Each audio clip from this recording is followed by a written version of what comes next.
Headers up to the first code cell. As usual, we start with editing the name of the notebook. When you choose a name for your code file, it should have a meaning to you. So in this case, we will name it as For While Loops Revision 1.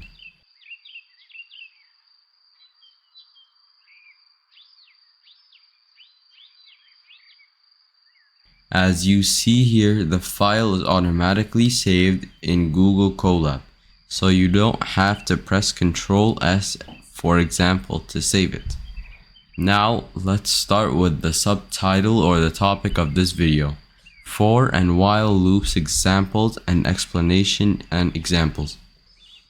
As you see here, whenever you write in the text cell, the appearance will be showing in your right side of the screen. We use one hash here, which means the header is level 1. And we will see how that header definition in our code will help us to automatically create the table of contents and to have our code very easy to be navigated. Once I click the Close Markdown Editor button, the text cell will be executed, which is the same as pressing Shift and Enter as we explained before. Remember here that the text cell is used for only showing our general description for our code, or creating headers to organize our code, but it is not really executed by Python. I will add another text cell, and this time the header is going to be level 2 loop structures. Please note that the header at level 2 has double hashes.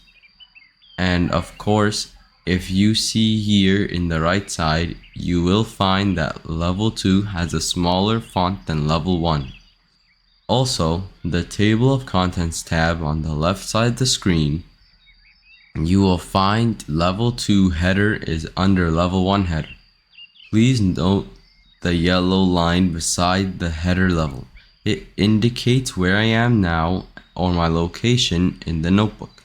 And likewise, we will use it to jump from one header to another header, or from one section to another section in our code easily without having to scroll up and down in our code. Let me add some more description to this section.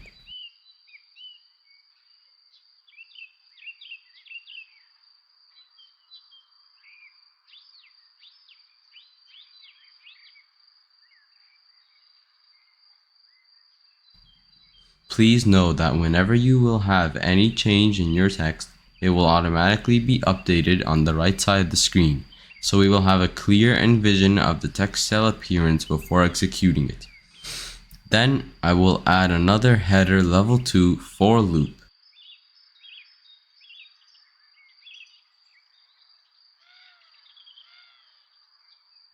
And another text cell with level 3 for the first case of for loops in range.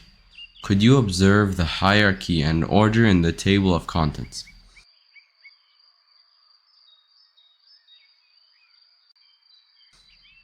Now I've opened a new code cell.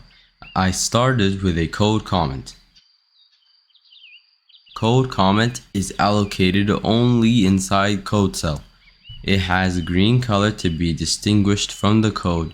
It starts along with a hash, and Python recognizes everything after the hash as comment and doesn't execute it at all. Code comment may come in the beginning of the code line, which means the entire line is just a comment, or it may come in the same line with your code, but after it at the end of the code line. You may wonder what's the difference between a code comment and a text cell is, as both are not executed by Python and both act as a comment. Text cell, as we explained, contains headers and general description of the entire code, while code comment is allocated in the code cell and used to add some note to the programmer for specific code lines or lines, not the entire program as the case of text cell.